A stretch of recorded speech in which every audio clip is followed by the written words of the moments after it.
नमस्कार। आज हम लोग जानेंगे उत्तर प्रदेश सरकार के द्वारा एक योजना चलाई जा रही है, जिस योजना का विरोध किया जा रहा है बहुत से लोगों के द्वारा, बहुत सी पार्टियों के द्वारा। इस योजना में क्या किया जा रहा है कि जो यहाँ पे सरकारी स्कूल थे, सरकारी स्कूलों को मर्जर किया जा रहा है। यानी जो उत्तर प्रदेश की जो सरकार है, इनके द्वारा इस नाम इसको कहा जा रहा है कि सरकारी स्कूलों को मर्जर किया जा रहा है। क्योंकि सरकार की भी गलती नहीं, क्योंकि जो सरकार जो तथ्य दे रही है, जो मर्जर करने की जो प्रक्रिया बता रही है, आप अगर आप देखेंगे ध्यान से तो लॉजिकली आप इस चीज़ को गलत नहीं बता सकते। क्योंकि सरकार का एक्सपेंडिचर जो है फालतू जगहों पे खर्चा हो रहा है। जैसे तो इसमें सरकार की अपनी बातें, सरकार अपनी बातें को रख रहा है, लोग अपनी बातों को रख रहे हैं, और बाकी जो अदर पार्टियां होती हैं उनका बात अलग है। लेकिन सरकार का तथ्य है, सरकार ये कह रही है कि मान लीजिए किसी ग्राम, मतलब जब सरकारी स्कूल बनाया गया था तो सरकारी स्कूल को बनाया गया था गांव के नज़दीकी जगहों पे, कि जो गरीब घर के बच्चे हैं, जो छोटे बच्चे हैं, कहीं जा नहीं सकते थे। क्योंकि भारत में शिक्षा की स्थिति अभी से नहीं, जब अंग्रेज आए थे या जब नहीं भी आए थे तो भारत में शिक्षा का स्तर कभी अच्छा था ही नहीं। अंग्रेज थोड़ा आए तो अंग्रेज़ों के समय में शिक्षा सुधारी गई थी, क्योंकि शिक्षा पे एक विशेष वर्ग का अधिकार होता था।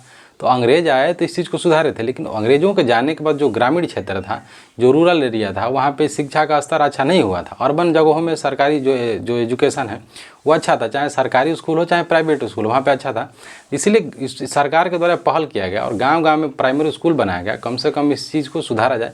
क्योंकि इस चीज़ में गलती हो गई थी। अगर इस चीज़ को अगर हम लोग ध्यान से देखते हैं प्राइमरी एजुकेशन के बारे में, तो भारत में हुआ जवाहरलाल नेहरू से सबसे बड़ी गलती ये हुई कि पूरे दुनिया, जैसे जापान हो गया, इंग्लैंड हो गया, पूरे दुनिया, चाइना हो गया, चाइना तो इतना पीछे था कि उसके पास हवाई जहाज़ नहीं था। 1962 की लड़ाई हम लोग ऐसे जी जाते तो अलग बात है।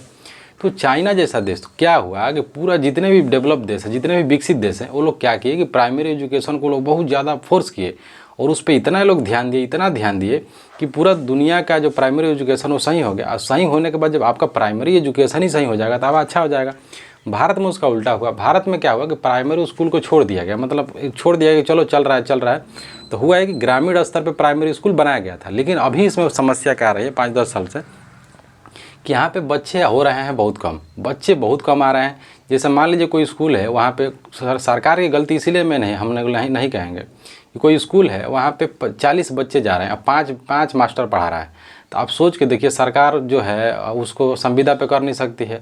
जब संविदा पे नहीं करेगी, सरकारी सैलरी देगी। जब सरकारी सैलरी दिया जाएगा तो उत्तर प्रदेश में स्टार्टिंग सैलरी है 60,000, 50,000, 70,000। तो जो व्यक्ति 5 साल नौकरी कर लेता है टीचर उत्तर प्रदेश में, तो लगभग उसकी सैलरी हो जाती है 80,000 रुपया। तब 80 से 500 गुणा कर लीजिए तो उतना पैसा कहाँ से आएगा। यानी अगर मोटा मोटी अगर आप पूरे स्टाफ खर्चा अगर पूरा लेके चलते हैं तो 5 लाख रुपया मान लीजिए। तो 5 लाख रुपया आ रहा है, और 5 लाख रुपये में 4 बच्चा भी 20 बच्चा भी आ रहा है, 4 लाख रुपया, 5 लाख रुपया आ रहा है सरकार के द्वारा। खाना पीना जोड़ लीजिए 6-7 लाख आ जाता है, इससे कम नहीं आता। अगर मोटा मोटी 5 लाख भी आप लेके चलते हैं, 7 हटा दीजिए, तो 5 लाख रुपया में 20 बच्चा पढ़ा तो सरकार को कितना घाटा हो रहा है। आप सोचिए कितना सारा स्कूल होगा। तो सरकार का तथ्य इसलिए गलत नहीं है क्योंकि सरकार का भी एक्सपेंडिचर होता है, आखिर हमारा ही आपका पैसा जी नुकसान हो रहा है। लेकिन इसमें सरकार की गलती है कि सरकार खुद भी इतना लाइसेंस बांट रहा है प्राइवेट स्कूल में। क्योंकि जब प्राइवेट लाइसेंस अब जब बांट रहे हैं तो आप इस बात को एक्सेप्ट कर रहे हैं कि हमारी शिक्षा व्यवस्था कमज़ोर है, हम पढ़ा नहीं सकते हैं। और कुछ लोग द्वारा एक दलील दिया जाता है कि सरकार ऐसा करके पैसा देती है, लेकिन ये बहुत ही घटिया आइडिया है। कारण है कि अगर सरकार पैसा देने लगेगी तो जो लोग प्राइवेट में पढ़ा रहे हैं वो, और जो नहीं पढ़ा रहे हैं, उस पैसा का लाभ तो सब लोग उठाने लगेंगे। क्योंकि भारत में नैतिकता का पतन है। भारत में आर्थिक लाभ उठाने के लिए लोग कुछ भी कर सकते हैं, क्योंकि राशन की जो प्रक्रिया बनाई गई है तो वो सबको पता है कौन उठा रहा है कौन नहीं उठा रहा। दूसरी बात, सारे मास्टर लोग जो हैं, मास्टरों की भी 2 गलती है। एक गलती है भी और एक गलती नहीं भी है। जैसे जो शिक्षक थे भारत में, जो शिक्षक प्राइमरी स्कूल में पढ़ाते थे, तो उन लोगों के अंदर सामंती जैसी एक सोच आ गई। आने के बाद क्या हुआ कि लोग पढ़ाते नहीं थे। जब वो स्कूल गए तो लोग पढ़ा नहीं रहे हैं। मास्टर साहब को ये लगता था कि चलो ठीक है, क्योंकि अभी जो सरकार जो कर रही है, तो मास्टरों को लगता था, शिक्षकों को ये लगता था कि हम बहुत ज़्यादा मास्टर माइंड है और हमसे कोई जीत नहीं पाएगा, सरकार से बच जाओगे। सरकार के पास, डीएम के पास सारे चीज़ का आंकड़ा पड़ा हुआ है। तो सरकार, मास्टर लोग क्या करते थे कि मास्टर साहब हैं, खेत में हाजिरी लग गया स्कूल में, तो ऐसे हो रहा, धांधली हो रहा, बहुत सदियों से चला हुआ आ रहा है, कोई अब नई प्रक्रिया नहीं है। अभी हम एक व्यक्ति थे, उनके दुकान पे जाते हैं, तो दुकान पे गए तो कह रहे हैं कि देखो बाबू, मेरा दोनों बच्चा पढ़ रहा है स्कूल में और मास्टर साहब खेत में लेव लगवा रहे हैं। तो ये गलती है। और ना, अभी आज के समय में ऐसी समस्याएं हैं। तो सामंतवादी जैसे सोच के लोग होगा, क्योंकि योग्यता पे तो आप सवाल उठा नहीं सकते। सरकारी शिक्षक, सरकारी डॉक्टर, सरकारी संस्थाओं में जो लोग सेलेक्ट होकर जाते हैं, जो लोग एग्ज़ाम दे के जाते हैं, क्वालिफाई करके जाते हैं, उनकी योग्यता पे आप सवाल उठा ही नहीं सकते। अब प्राइमरी स्कूल का जो टीचर है आप क्या कह सकते हैं क्या कि वो नहीं पढ़ाता होगा, मतलब नहीं पढ़ाता होगा या पढ़ा लिखा नहीं होगा? इस बात को नकारा जाता है और इस बात में कोई सच्चाई ही नहीं है। ये अतार्किक बात है कि सरकारी स्कूल का मास्टर पढ़ा लिखा नहीं होगा। बहुत पढ़ा लिखा होता है, बहुत ही पढ़ा लिखा होता है, उसकी अलग बात होती है, कोई पढ़ाना नहीं चाहता है। दूसरी बात है शिक्षक लोग लापरवाही किया, उसके बाद क्या हुआ कि शिक्षकों को ये लगा कि हमारा बेटा यहाँ पढ़ नहीं रहा है। जब हमारा लड़का खुद क्या पढ़ रहा है, राज्य में होंगे अगर क्षेत्र है, क्षेत्र एरिया का सबसे टॉप क्लास होगा, वहाँ पे हमारा बच्चा पढ़ा, तो हमको दूसरे का फिक्र क्या है? दूसरा इसमें फैक्टर आता है जातिगत आधार पे, क्योंकि टीचरों को पहले जो शिक्षक भर्ती हुए थे तो पहले में थोड़ा डाइवर्सिटी नहीं थी, लेकिन आपके शिक्षकों में डाइवर्सिटी है।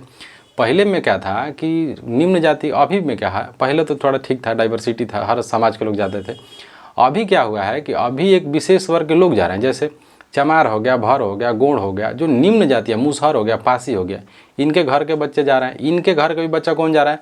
जो एकदम आर्थिक रूप से एकदम पिछड़ा हुआ है, जो पढ़ा ही नहीं सकता है, तो इनके घर का बच्चा जा रहा है। मास्टर साहब को पता है क्या कौन रहा है। दूसरी बात है कि सरकार के द्वारा अभी जो स्कूल खोला गया है, तो स्कूल को खोल दिया गया है लगभग 1 महीना 10-12 दिन पहले। टीचर जो है 15 दिन पहले शिक्षकों को कहा गया कि आप जाइए, जाने के बाद आप ये चेक करिए कि आप जाइए गांव-गांव घूम के आप जागरूकता को फैलाइए और कहिए कि अपने बच्चों को आप भेजिए स्कूल में, नहीं भेजिए। तो दयनीय दशा इसलिए इतना है कि टीचर लोग आते हैं गाँव में, टीचर को एक टारगेट दिया गया क्योंकि टीचर को पता है कि 40-50 से ज़्यादा एडमिशन अगर कम हुआ तो हमारा स्कूल बंद हो जाएगा, हमारा क्रेडिट ख़राब हो जाएगा। तो मास्टर साहब आते हैं, पैसा देते हैं, 100 रुपये 50 रुपये देते हैं, एडमिशन हो गया, मास्टर साहब का टेंशन खत्म हो गया, 60 को एडमिशन हो गया, तो मास्टर साहब को कौन सा टेंशन है? तो बात यही है। और दूसरी समस्या है कि समझने वाली बात यह है कि जिस गांव की जनसंख्या है 500 में जिस गांव की जनसंख्या है, उस गांव से 20 बच्चा पढ़ने आ रहा, तो आप सोच के देखिए कितना भरोसा है सरकारी शिक्षकों पे, सरकारी संस्थानों पे। इसलिए सरकार के द्वारा मर्जर किया जा रहा है। और धीरे धीरे क्या होगा कि अब किसी गांव में 40 लड़का आया होगा, 30 लड़का आता होगा तो बंद हो जाएगा। इस समस्या ये होगी कि जो लड़का पहले जाता था अब वो भी नहीं जा पाएगा, शिक्षा का स्तर और ख़राब हो जाएगा। तो इसमें सरकार की दलील है और मास्टरों की दलील हम लोग दोनों देख लें कि मास्टर साहब को भी चाहिए, क्योंकि आपको शिक्षक बनाया गया। क्योंकि दुनिया में अगर देखा जाए, नॉर्वे हो गया, स्वीडन हो गया, जितने भी देश हैं, इन देशों में शिक्षा का स्तर इतना हाई लेवल का है, इतना हाई लेवल का है कि आप सोच नहीं सकते हैं। और कोई भी राज्य, चाहे कोई भी गाँव, चाहे कोई भी देश, राष्ट्र बिना एजुकेशन का आगे नहीं बढ़ सकता। जापान जैसा देश, जापान कई बार गुलाम बना, ऐसा नहीं है कि एक ही बार बना, 5-6 बार, 3-4 बार गुलाम बना। फिर चाइना सवार होता है तो वो अलग चीज़ है। तो लेकिन चाइना जब हारा 2-3 बार, जब इस कॉलोनियल हो गया, मतलब ये औपनिवेशिक सत्ता उस पर हावी होती है, राज करते हैं, तो जापान कहता है कि हमारी ऐसी कौन सी कमी थी जिसके द्वारा हम लोग गुलाम बने और हम लोग पीछे रह गए। चाइना को पता चला कि सबसे पहले हमें सुधारना होगा हमारा एजुकेशन पॉलिसी। चाइना सुधारता है, चाइना भी सुधारता है और जापान भी सुधारता है। आज इन दोनों को टक्कर में कोई नहीं है। चाइना के जो लोग, चाइना कहा जाता है कि जो लोग चाइना नहीं गए वही चाइना की बुराई करते हैं, क्योंकि चाइना इतना डेवलप है कि चाइना में 50 फ्लोर बिल्डिंग के ऊपर मेट्रो चलता है। 50 फ्लोर का बिल्डिंग है, उसके ऊपर नौवहन की प्रक्रिया चलती है। सोचिए, तो बहुत आगे है। और ऐसा नहीं है, चाइना में शिक्षा और स्वास्थ्य दो ही चीज़ फ्री में दिया जाता है, लेकिन भारत में उल्टा है।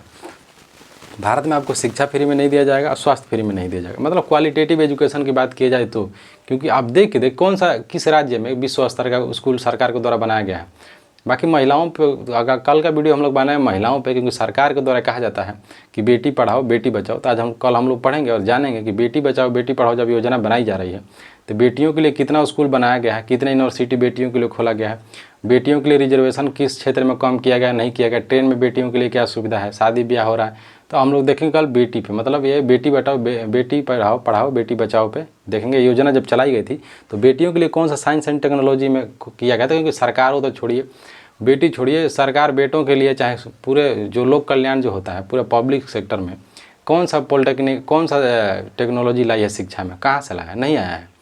क्योंकि आप सोच के देखिए कि आज़ाद भारत में तीसरी शिक्षा नीति लाई गई है नरेंद्र मोदी की सरकार में। पहला आया था इंदिरा गांधी के समय में, दूसरा आया था राजीव गांधी के शासनकाल में, अब तीसरी आई है। सोच के देखिए, वही लागू नहीं हुआ है।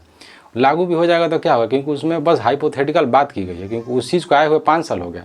अब 5 साल का जो रिजल्ट आप कौन सा धरातल पे दिख रहा है आप देख सकते हैं, क्योंकि सरकार को भी पता है कि लोग पढ़ लिख लेंगे तो वोट कौन हमको देगा, और कौन 250 रुपये लेगा, 150 रुपये लेकर रैली में आएगा। क्योंकि ये बात किसी से छुपा हुआ नहीं है। बाकी सब जानता है 5 किलो राशन 5 किलो चावल मिल रहा बहुत है। बाकी देखते हैं क्या होता है। नमस्कार।